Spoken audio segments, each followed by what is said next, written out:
Hey, what's up? This is Cece from Vail Brides, and you are watching AMBY. Hey everyone, it's Alicia from AMBY, and I would like to welcome you to my interview with Cece from Vail Brides. Hey, how's it going, Alicia? Awesome. How are you doing today? Doing awesome. Doing great. Yeah, not bad. Excited to be in Toronto. It's always a lively bunch here, and despite the 19-degree weather outside. Hitting you a bit hard. Yeah, they're always bringing the heat here, so I'm really excited to play here tonight. Awesome. We're excited to have you back. Thanks for having us again. Well, aside from being back in Toronto tonight, it's a super exciting time as Vail is officially out, new record release. It is out. Yeah, we're very excited to release it.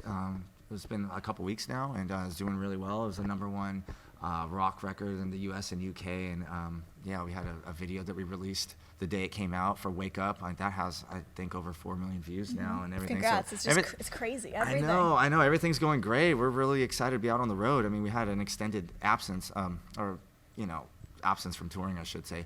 But I'm really excited to be performing for the fans again and traveling and doing all that and playing with my buds. So.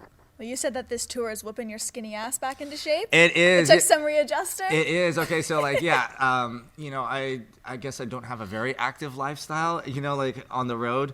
So I'm like, fitness and physical things, I usually don't do. I'm kind of just hanging out. But I did start running, had to run and get in shape for this. And like the first week, I was dying. Like, I was so out of shape. But definitely back to it now. And all the muscles. I actually went to a masseuse like a couple weeks ago, and she was rubbing my back, and she's like, "What do? Do you fight crime for a living?" I was like thinking like it's like, oh yeah, I must have like a muscular back, and she's like, "No, you're all screwed up back here." And I was like, many knots. Yeah, I was like, that went the other way, but yeah, everything, I got all fixed up, and so yeah, I'm ready to go. Awesome.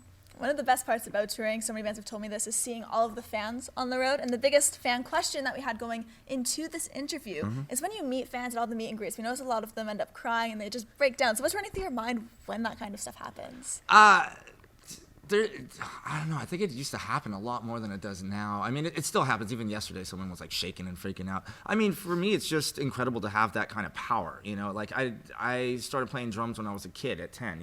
I never really thought like, oh, I'm gonna, have this effect on somebody. And so to be in the position of influence and, to cause that kind of reaction in somebody, just by, creating my art or, the guys doing whatever they do, it's kind of awesome. I mean, it's overwhelming and it's humbling. It's cool. So when I see stuff like that, I kind of put myself in that position. When I was like growing up, like bands like, Green Day, Korn, Slipknot, if I was like hanging out with the Slipknot dudes, like in the early 2000s, I don't know if I'd have the same thing and start crying. Like, I don't really get starstruck or anything, but yeah, I would definitely have like nerves. My heart would be pounding and stuff. And so I kind of just, imagine myself in there and just, try to make it as easy going for them as possible. You mentioned how you don't really get starstruck often, so you haven't really met anyone in the past and you've just been taken aback or shaken up a bit? Not really. I mean, there's been that occasion like, holy shit, that's them, like that, but I'm not like freaking out. You're not completely thrown or anything. Yeah, like lack of words or anything like that, and so it's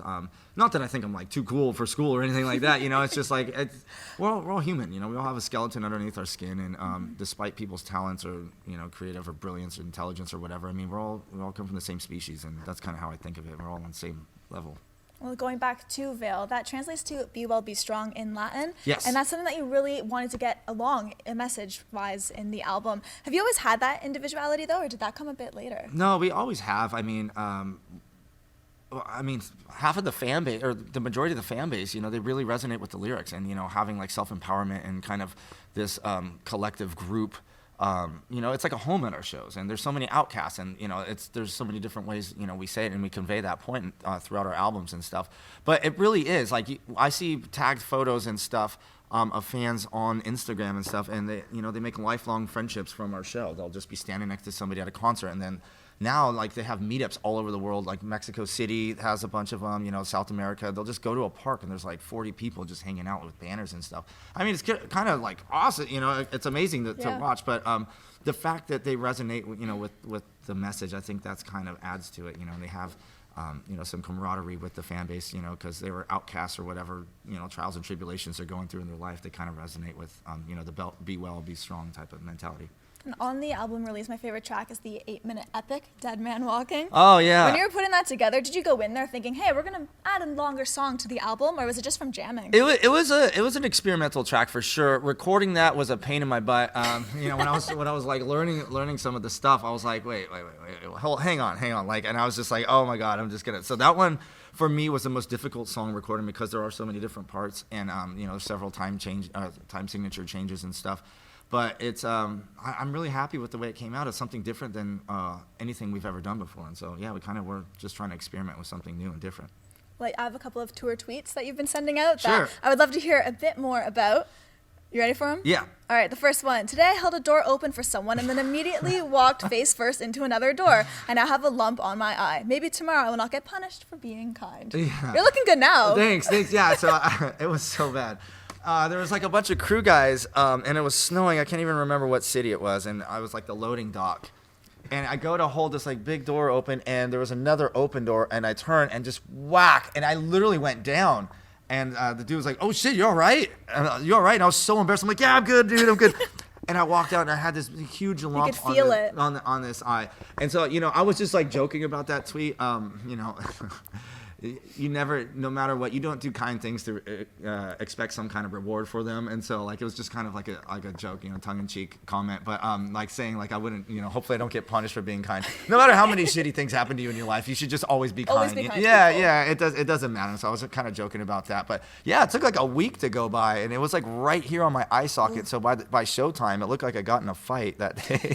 But I covered it up with makeup. So I was going to ask, did you try to cover it up or did you just embrace it? Yeah, well, everyone didn't notice, and then I was like, dude, can you see this? And they're like, whoa, what happened? And then right after it happened, then by the showtime, they're like, dude, and it was like out to here. I was like, what? It was like a big knot. You just wait for the light to shine on you. Yeah, I could see it in my peripheral vision. It was pretty bad, but yeah, that all healed up, so I'm fine. Ready for the next injury. Yeah. Yeah. Injury prone? Is that it? Yeah, I'm kind of clumsy.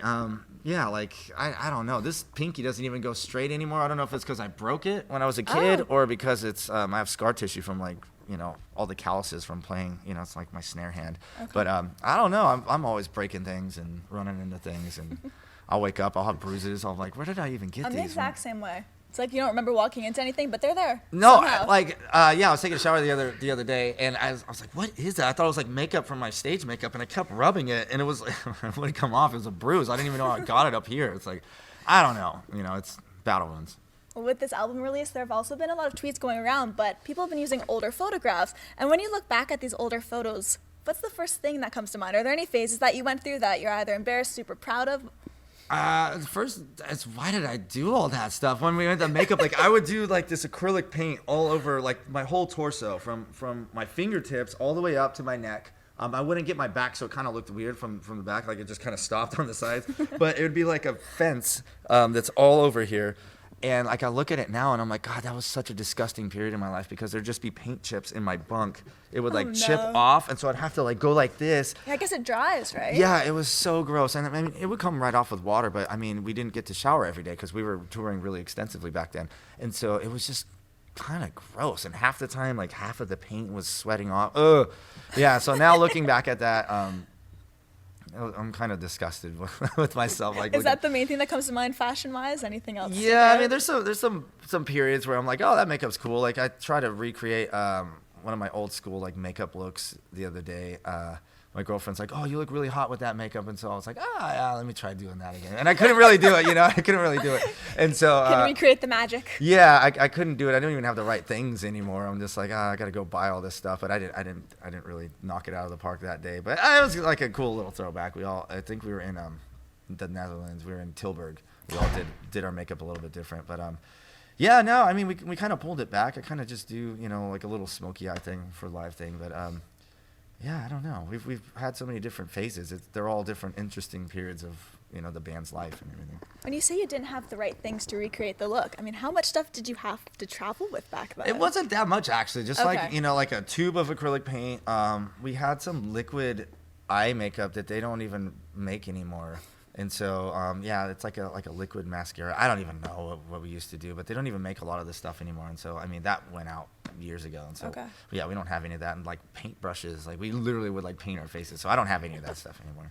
Makes it easier though, right? It definitely does. Yeah, saves with the the preparation time for show. You know, like now I just stretch, warm up, wham bam, I'm ready to go. Before I'd be like, oh, I got to start 90 minutes prior, so I start doing this, and too much. Well, just to wrap things up, I would like to bring it back to the fans. Is there anything you want to leave with everybody who'll be viewing? Yeah, thank you so much for so many years of support. Thanks for picking up Vail and watching our videos on YouTube. And I'm having the time of my life out here performing for you guys again. So thank you so much for making the shows incredible and allowing me to have a career doing everything that I love to do. So thank you guys. I want to say thank you so much for joining me today. Seriously, thank you. Thanks for having me. It's my pleasure. Such a pleasure meeting you. Thank you. And remember, to everybody viewing, you can visit us at musicblogger.com for all exclusive interviews, features, videos, and so much more. See ya.